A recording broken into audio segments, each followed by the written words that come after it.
Myself, Professor Shobha Mengane, Department of Physics, SVKT College, Devali Camp. Today's lecture is SYBSc Physics Paper 2nd, Electronics, and topic is bijunction transistor or bipolar transistor. This is second lecture of BJT.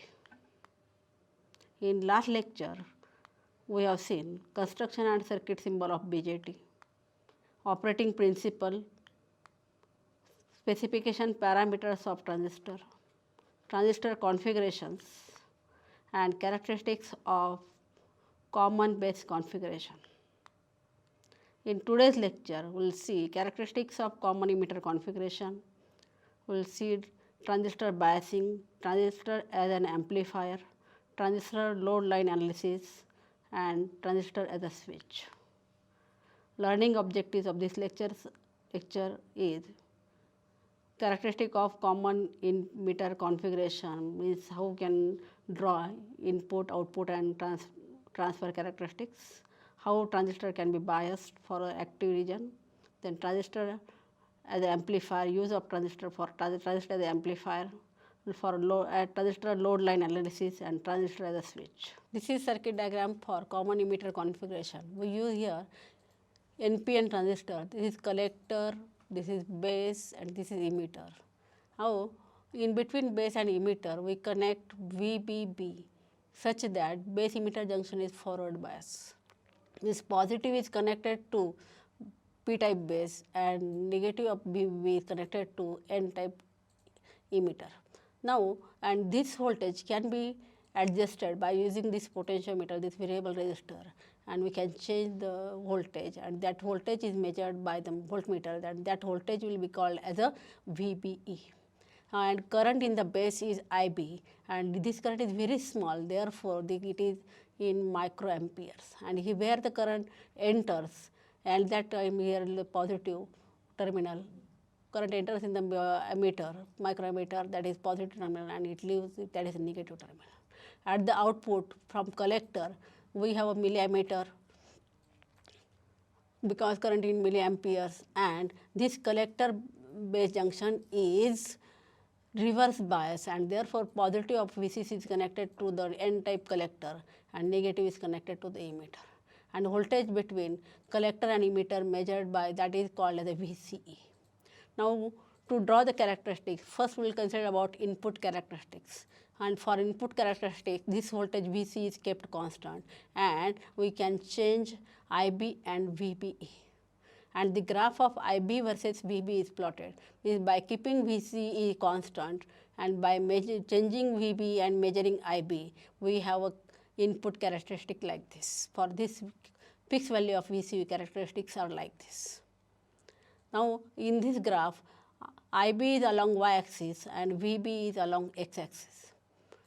Now, here before knee voltage, this current IB is 0, and as VB increases after knee voltage, there is increase in base current like this, and the similar characteristic for different values of VCE.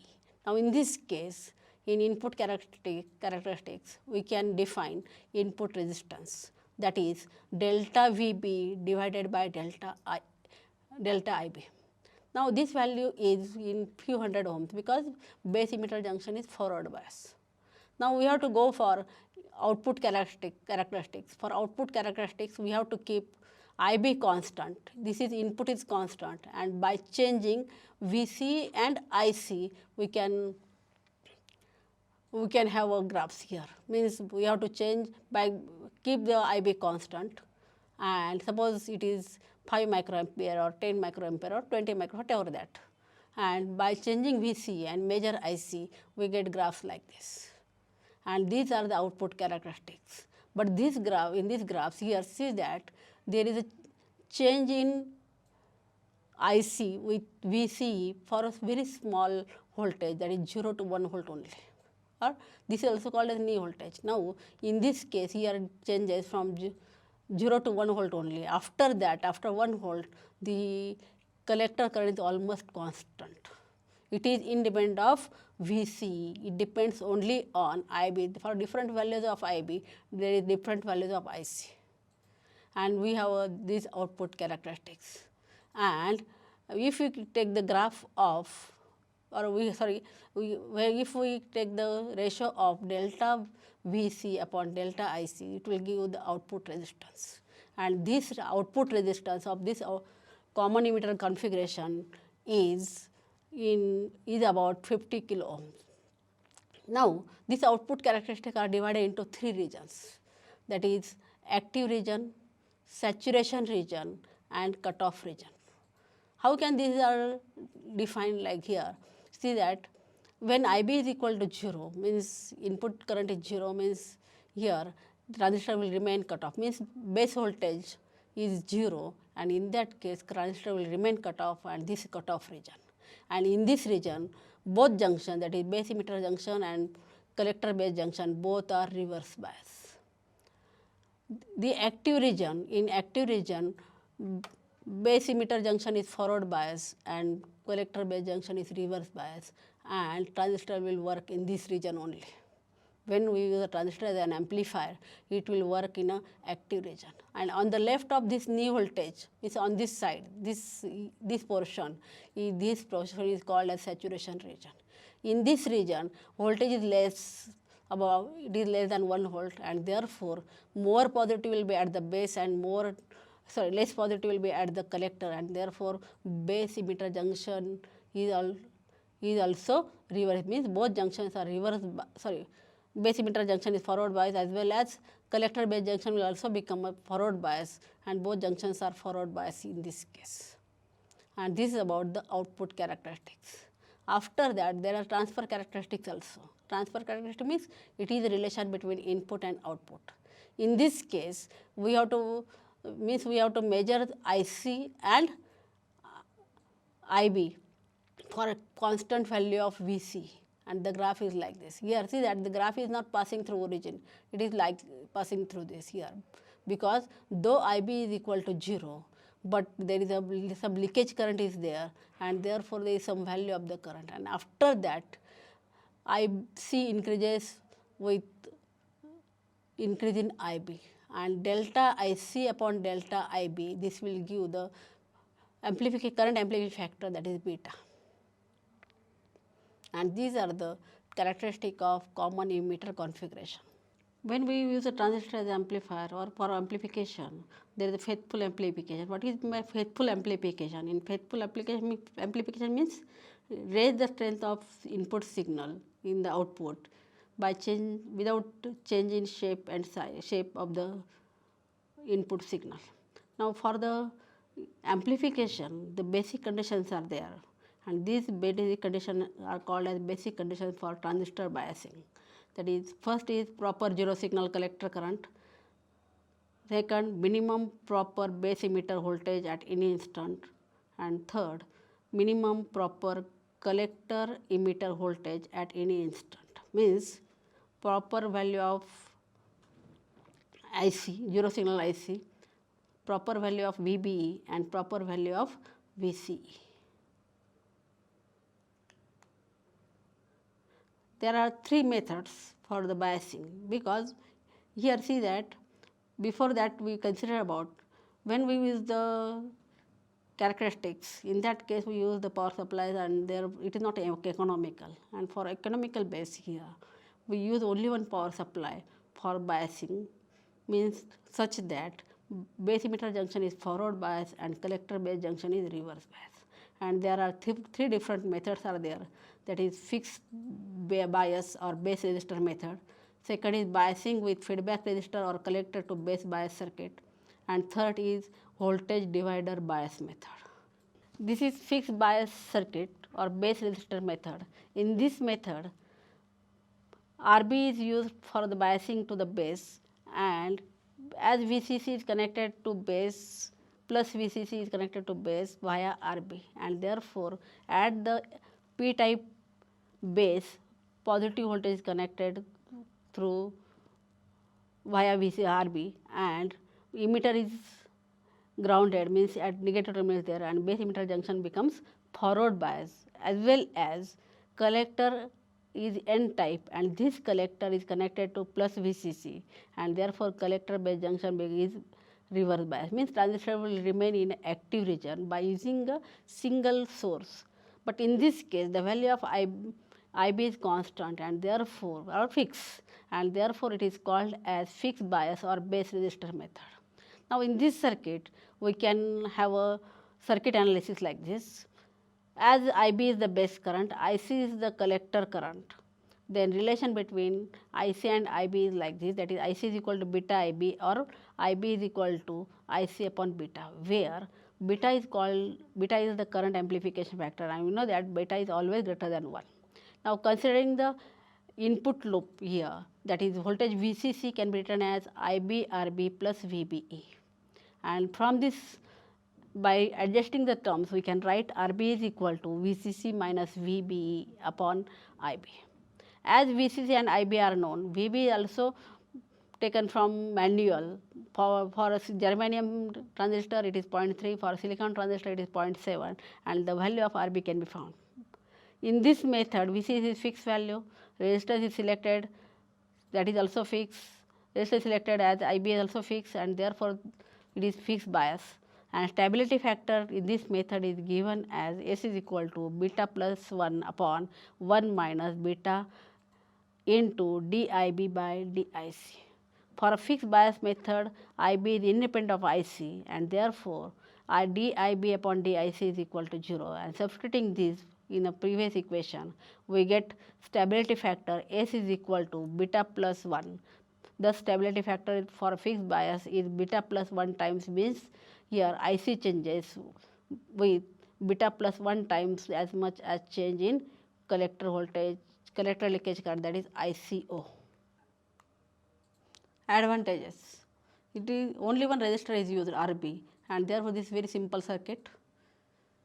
Biasing conditions can easily set and provides maximum flexibility, and no loading of the source by biasing circuit because no any resistor is connected to the input. And disadvantages of this method is, first is poor stabilization because stability factor is beta plus 1 and therefore as the value of ICBO changes the collector current also changes and therefore there is poor stabilization, and as IC changes with IB then it shifts the operating point.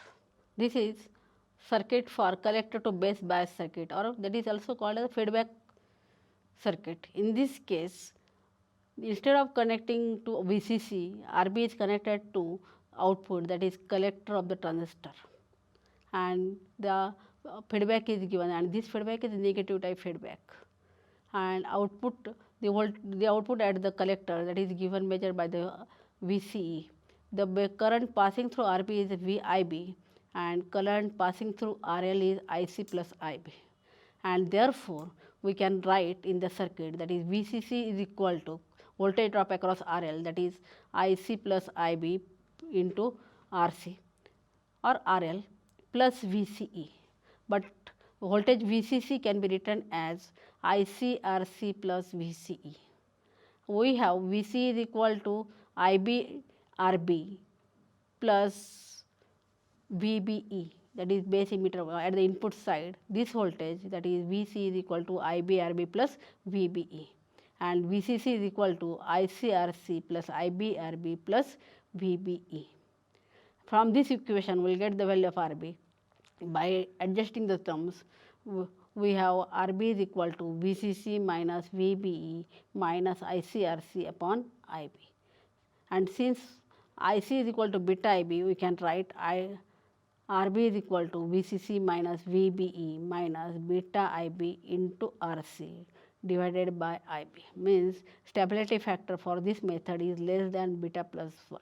In previous method the stability factor is beta plus 1, in this case it is less than beta plus 1, and therefore this method will give provide better stability than fixed bias method. Advantages to collector base bias circuit. This is simple method because we use only one resistor RB and therefore simple method. It provides some stabilization of operating point as compared to fixed bias method, but there are some disadvantages, and first disadvantage is does not provide good stabilization that is required, and due to negative feedback the gain of amplifier or gain of circuit decreases. This is a voltage divider bias method. This is very important because this is prominent method used for the amplification. In this method VCC is connected here, and RB1 and RB2 used for the biasing of the base, and this is voltage divider, or the voltage VCC divided across RB1 and RB2, and therefore this is called as the voltage divider method.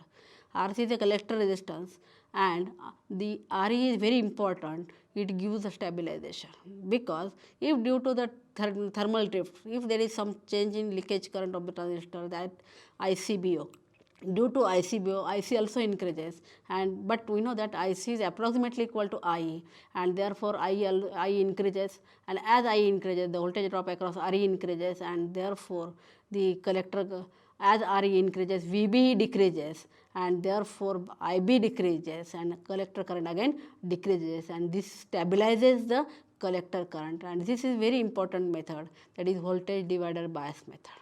Now for this circuit we use the circuit analysis for this. Here the voltage at the collector is given by Vc, the base current is Ib, and current passing through Rb1 is Ib1, current passing through Rb2 is Ib2. IC is the collector current and I is the emitter current. The voltage between collector and emitter is Vce, and voltage between base and emitter is Vbe. Now voltage at the collector Vc is can be written as Vc, actually it is Vcc is equal to ICRC plus Vc, and therefore we can write Vc is equal to Vcc minus ICRC, that is equal to Ve plus Vce, and but V is equal to voltage drop across Re, and therefore it is can be written as IRE, which is can be also written as Vb, voltage at the point B, that is junction of Rb1 and Rb2, Vb minus Vbe.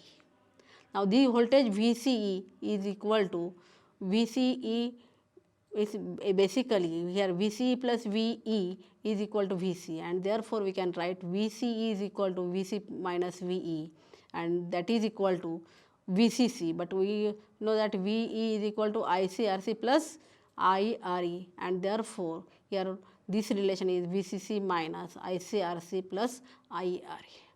But Vb is equal to Vb plus Ve.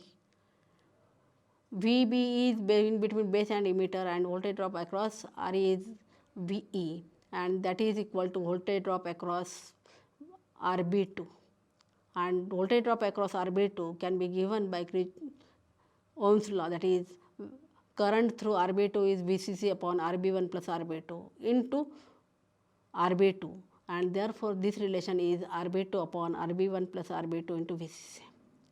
The base current, Ib2, that is current through Rb2 is Vb upon Rb2.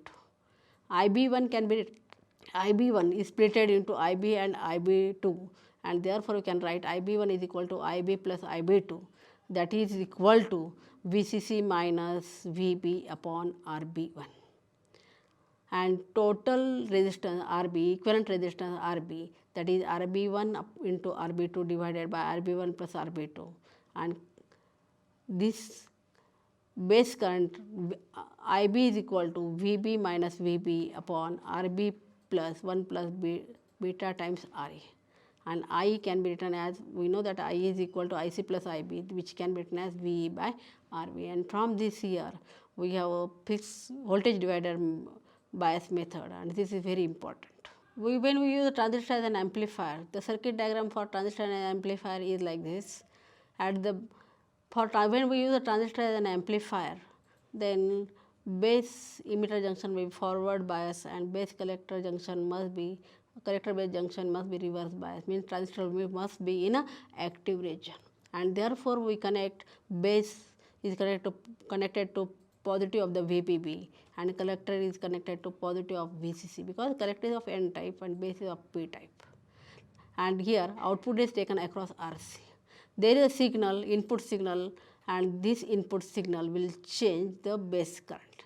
Here, as the signal increases, the biasing to the transistor increases, and therefore IB increases. And as IB increases, IC also increases, and voltage drop across RC increases, and it becomes maximum.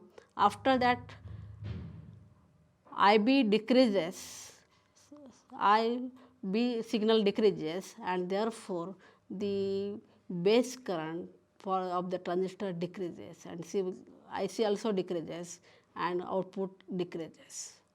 When signal becomes negative, means for negative half cycle of the input signal, those input signal is having negative half cycle, the voltage is negative, but the biasing to the transistor is such that it base emitter junction will remain forward bias, and as it remains forward bias, and therefore though there is negative half cycle, the base current decreases, but the base emitter junction will remain forward bias, and base current IB decreases, and therefore IC also decreases, and collector resistance across RC decreases, and again increases it, and cycle will be complete, and this process will be repeated for the complete cycle.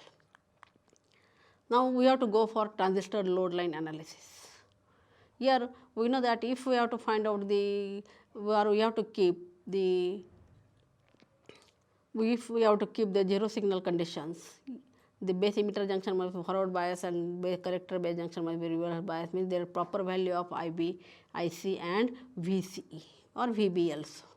And for this here, one method is that is shown in a graph like that, is we have to, by using the output characteristics, we can have the output in this case. But the one method is to use the DC load line, and DC load line is the line having characteristic of DC load, and it is connecting between cutoff point and saturation point.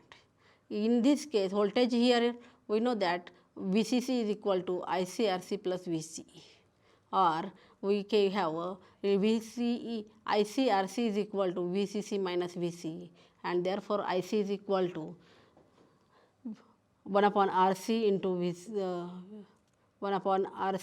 VC plus VCC by RC. If we plot the graph of IC versus VCE, in this case IC along y-axis, and this graph is, the equation is like a equation of straight line, and therefore we have a straight line like this. In that case, when IC is equal to 0, then VCE is equal to VCC, and that is a cutoff point which is on the x-axis, that is on the VC axis. And when VCE is equal to 0, means IC is maximum, then collector current I is maximum, that is saturation current, that is equal to VCC by RC. And therefore, by using this load line, we can select the operating point, and we have these values of VCC upon RC, that is saturation current and cutoff point, and in between these two, Q point will be selected according to our requirement. Here is the graph of IC versus VC. IC along y-axis here and VC along x-axis. On this graph, we can select a Q point. What is meant by Q point or operating point? The operating point on the output characteristic is the point for zero signal values of collector current and collector emitter voltage, means these are zero signal values of IC and VCE, and these values means will keep the transistor in an active region when there is no signal, and therefore this point is called as quiescent point or Q point. Quiescent means silent, means when there is no signal. In this case, if we consider this graph is for IB is equal to 5 microampere, output characteristics graph is there, IB is equal to 5 microampere, and from this graph we can have values of VCE and IC.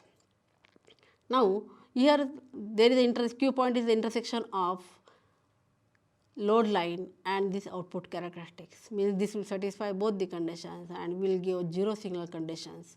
Here on this graph here, OD will give the ICQ, means collector current at Q point, OD will give ICQ, that is collector current at Q point, and OC will give the value of VCEQ, that is collector emitter voltage at Q point. Now, we have seen about DC load line. Now, we have to consider about AC load line. When there is no signal, we consider the DC load line, but when signal is applied to the circuit, then there will be shifting of operating point up and down, because when signal, we have seen for the transistor as amplifier, as signal is there, then as the input signal increases, the base current also increases, and therefore Q point shift up and down along the load line, and therefore this will be the AC load line, because it is characteristic of AC load. In DC load line, it is a characteristic of DC load, and here this is characteristic of AC load, and in this case here see that the saturation point is given by IC saturation, and that IC saturation current is given as ICQ plus VCEQ by RC, where RC is the AC load, and cutoff point, that is VCE off, which is given as VCEQ plus ICQ into RC, where RC is again AC load. Means here cutoff and saturation point are IC saturation and VCE off, and in case of DC load line, these points are IC is equal to VCC by RC, and the VCE is equal to VCC respectively. Now, last point of this chapter, this topic is transistor as a switch. We can use a transistor as a switch. In this case, we can show that here at the input base to emitter, it is connected, means when voltage VB is equal to 0, transistor will, base emitter junction will be remain off, transistor will be remain off, and therefore this transistor will act as a open switch.